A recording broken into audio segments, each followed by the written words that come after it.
งบกลางปีก็จะไปใช้ข้ามปีมันก็คงจะทำไม่ได้นะคะมันก็ผิด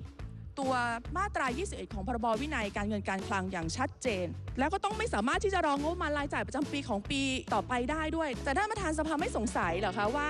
ถ้ามันไม่ใช่เรื่องใหญ่ขนาดนั้นเนี่ยเรื่องแค่นี้ทำไมถึงไม่แก้ไขกฎหมายให้มันเรียบร้อยก่อนพรรคร่วมรัฐบาลเขาก็คงไม่ขัดข้องถ้ารัฐบาลเนี่ยจะแก้พรบวินัยดิฉันขอเสนอค่ะว่าท่านก็เติมท่อนสร้อยค่ะแก้ไขมาตรา 21 เนี่ยค่ะเติมท่อนสร้อยไปว่าเว้นแต่มีเหตุให้เป็นอย่างอื่นโดยได้รับความเห็นชอบจากครม.มันจะได้เห็นชัดๆกันไปเลยว่ามันเป็นความรับผิดชอบของทางฝ่ายการเมืองหรือจะเอาให้ชัดว่าโดยความเห็นชอบของนายกรัฐมนตรีอันนี้ชัดมากว่าใครที่จะต้องเอาคอขึ้นเขียงเวลาที่เราต้องทำผิดกฎหมายแบบนี้เพราะว่าตอนนี้เนี่ยเวลาที่เรากำลังเดินหน้าลุยไฟทำผิดกฎหมายกันอยู่เนี่ยนะคะคนที่มันเดือดร้อนที่สุดก็คือข้าราชการประจำตัวเล็กตัวน้อยที่เป็นคนชงเรื่องที่เป็นคนเซ็นเรื่องต่างๆเนี่ย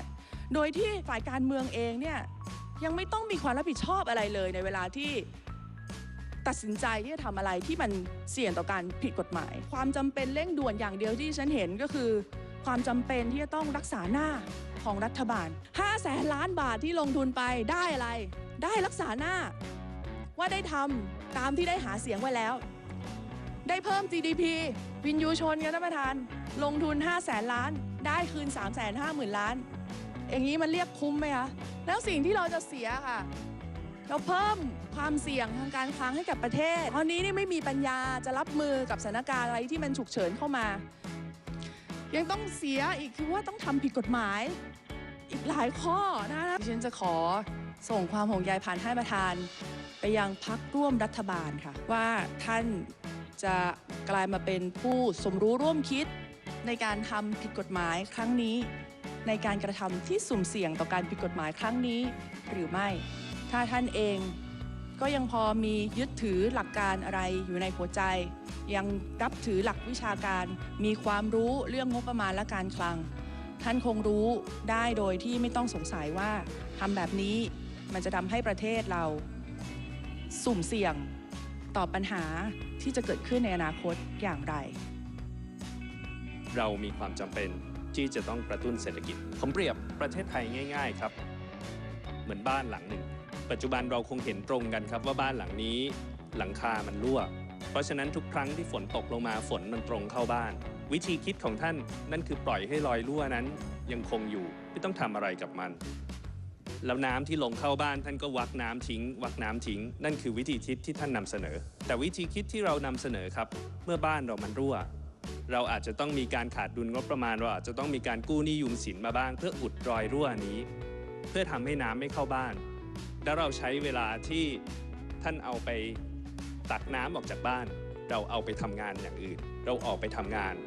เราไปออกไปหารายได้นั่นคือวิธีคิดที่แตกต่างกันในมุมมองของท่านมองว่าเรากู้เต็มเพดานเราขาดดุลงบประมาณเป็นประวัติศาสตร์แต่ในเหรียญอีกด้านหนึ่งหรือเป็นเหรียญที่เป็นข้อเท็จจริงผมพาท่านไปดูตัวหนี้สาธารณะครับหนี้สาธารณะของประเทศไทยนั้นปัจจุบันอยู่ที่ประมาณ 64%แต่หากท่านดูลงลึกไปในตัวหนี้สาธารณะที่เป็นภาระต่อรัฐบาลหนี้สาธารณะของประเทศไทยจะลงเหลือแค่ 54.3% เท่านั้นเทียบกับต่างชาติเทียบกับภาวะทางการคลังที่เกิดขึ้นเทียบกับมาตรฐานสากลแล้วหนี้สาธารณะก้อนนี้ไม่ได้อยู่ในความกังวลครับอยู่ในระดับต่ำซะด้วยซ้ำไม่ได้เป็นปัญหาแต่อย่างใดเหรียญชิ้นที่3ครับที่เรายังมองต่างกันหยิบยกตัวเลขมาว่าเราใช้เงินจำนวน500,000 ล้านบาทและกลับเป็นผลตอบแทนมาเพียงแค่350,000 ล้านบาทและผู้อภิปรายอีกท่านก็ได้มีการยกตัวเลขว่าเราใช้งบประมาณ 3% ของ GDP แต่ได้ผลตอบกลับมา 1% ต่างๆของ GDP นี่คือความผิดพลาดทางวิชาการครับ2ตัวเลขนี้เทียบกันไม่ได้ตัวเลข500,000 ล้านนั้นเป็นตัวเลขในมิติของ nominal term ในการที่เราไปเทียบกับก้อน GDP ทั้งก้อนแต่ตัวเลขที่ท่านยกมา 350,000 ล้านหรือแม้กระทั่งที่เป็น 1% กว่าๆนั้นนั่นคือ real term ครับเพราะฉะนั้นเป็นความผิดพลาดทางวิชาการครับที่เราเอา nominal term มาเปรียบเทียบกับ real term แล้วบอกว่านั่นคือการลงทุนที่ไม่คุ้มค่าเหรียญชิ้นที่4ครับที่ยังมองไม่ตรงกันท่านมองในมุมของโครงการนี้เป็นการเอื้อรายใหญ่ที่เงินจะไหลเข้าสู่ร้านค้าขนาดใหญ่แต่เหรียญที่เรามองครับด้านที่เรามองทำไมเราถึงต้องมีการกำหนด รัศมีการใช้ให้มันอยู่ในอำเภอ เพราะเราไม่อยากให้มันไหลเข้ากรุงเทพเพราะเราไม่อยากให้ไหลเข้าเมืองใหญ่ๆเราอยากให้มันวนอยู่ในเมืองรองวนอยู่ในตลาดวนอยู่ในชุมชนของท่านทุกอย่างทุกเงื่อนไขทุกวิธีคิด